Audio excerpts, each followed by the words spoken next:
All right, and then he's going to return back to his normal shape. That's going to be a very important part of this. The idea that he's gone elastic, but all that energy has been used up, and now he's going to return back to his normal shape. And then he's just going to continue to roll.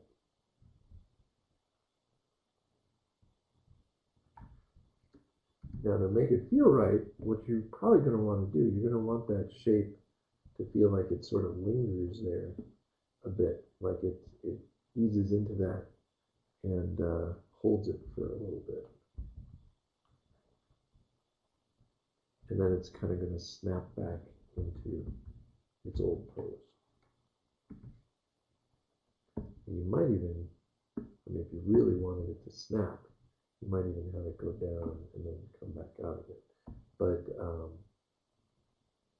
for now, let's not do that. Let's just have it return.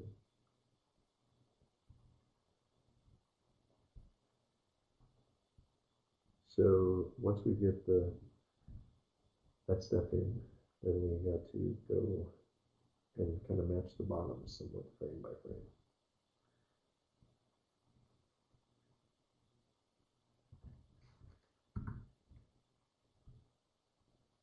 So I'm just choosing a halfway point just to see if maybe the computer can help us out. Yeah, it's not so great. Move this back down.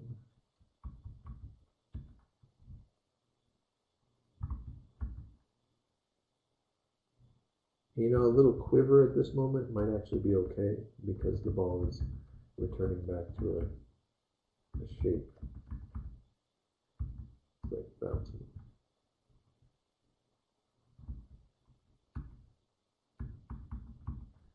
So let's see.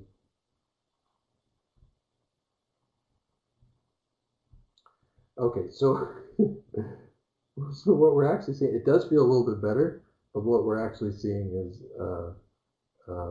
the stretch and squash are happening much too late.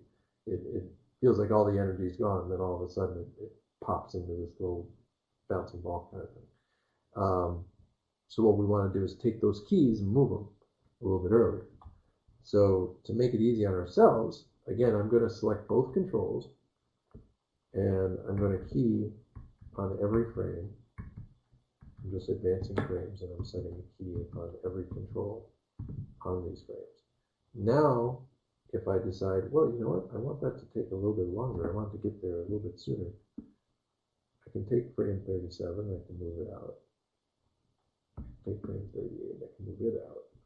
And I'm assured that those in-betweens will not give me anything I don't expect, because all my controls are moving at the same time, because I keyed everything.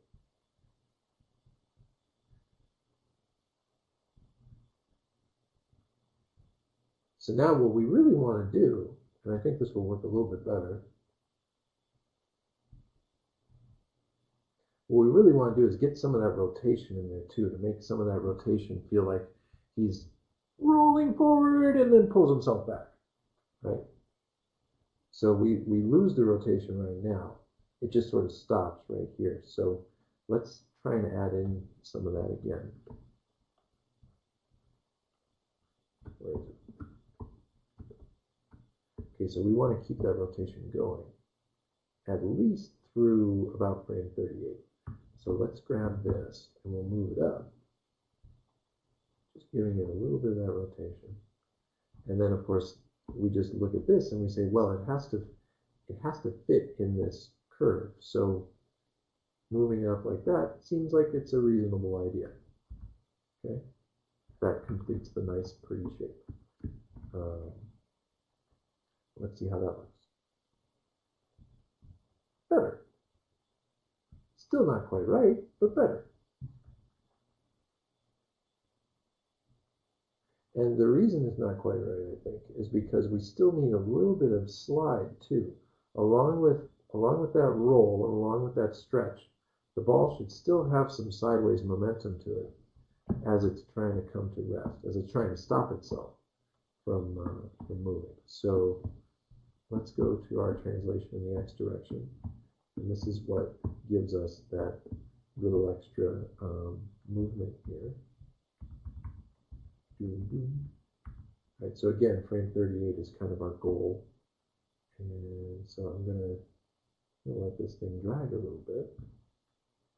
And I think if it slides, that's okay at this moment because of the way he's trying to come to rest. He's sort of skidding to a stop. And we want it to feel like that. So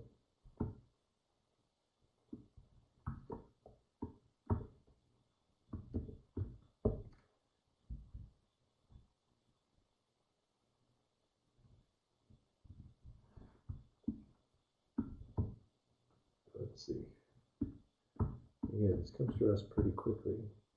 So just want to make these curves look about as good as we can. This looks a little weird to me, just the way that it gets in there. But if I back it off a little bit. Okay, let's see what that does.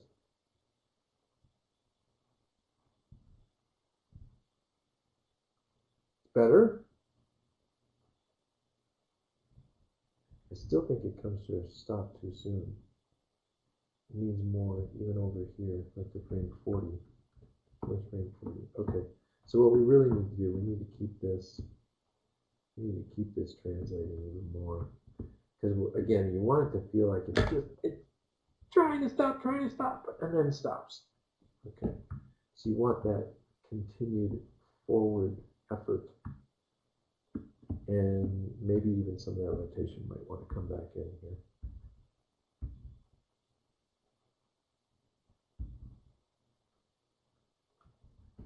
Let's look at the rotation again. What was it?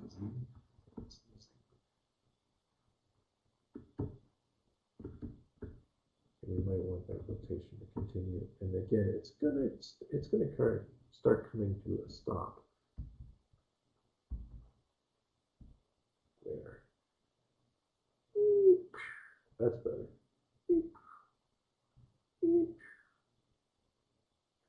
Boom.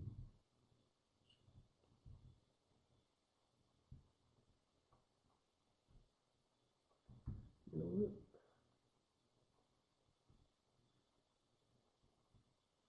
I still think it's slowing down too soon.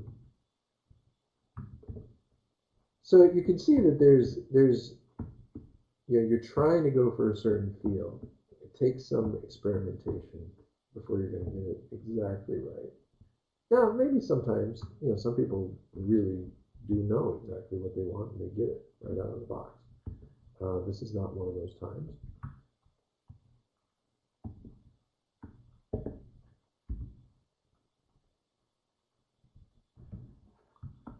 Okay, so I just lengthened the distance that he's going to go before, I think that's a little better, before he's able to stop himself. And I think when he pulls himself back, actually, it would be nice to have a little bit of that rotation backward as well. A little bit more of it. So I'm just going to grab that and rotate it back a little bit more. And probably I'll have to bring this down so that it doesn't rotate back quite as far. So it still feels just like a quick wobble. See how that looks.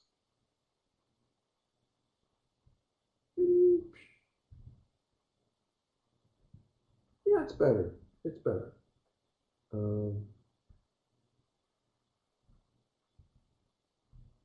Now, if you wanted to, you could add a little squash on this thing when it does come back down. I think that's a little bit overkill, but we could see if it would add anything of value.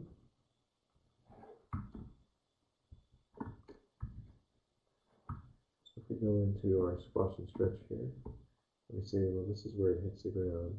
We want it to, this one stretching, and it's squashing. There we go. We got a little bit of squash there.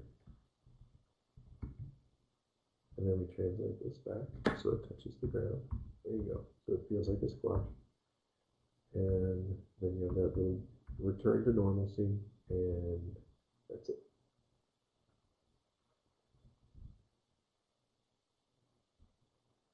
that does add a little something to help harden the stop. I think the way that it returns back to its normal shape is maybe a little bit abrupt at this point. It really pops quite a bit. So maybe I could soften that.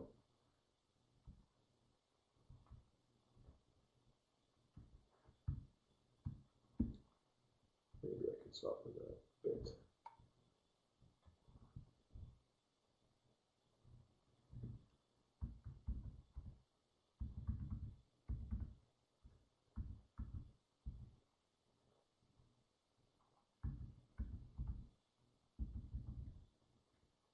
Let's see. Yeah, that's often a bit too much. Let's raise this up in the air because it had that little bounce before. Boom. That's a little better.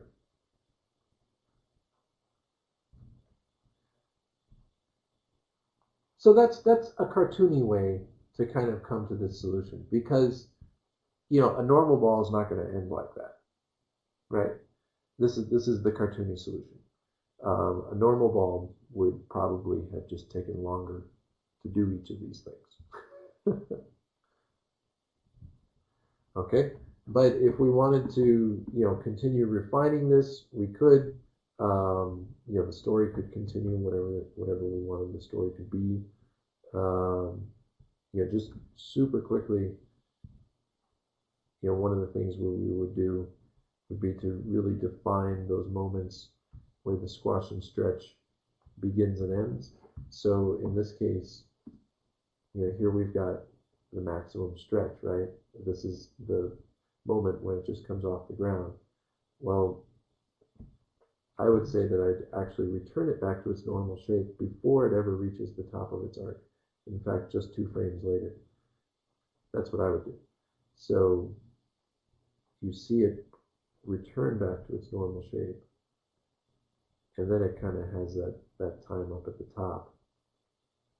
And likewise, on the way back down, I might go all the way up to, again, 2 frames before. So it's just starting to stretch there.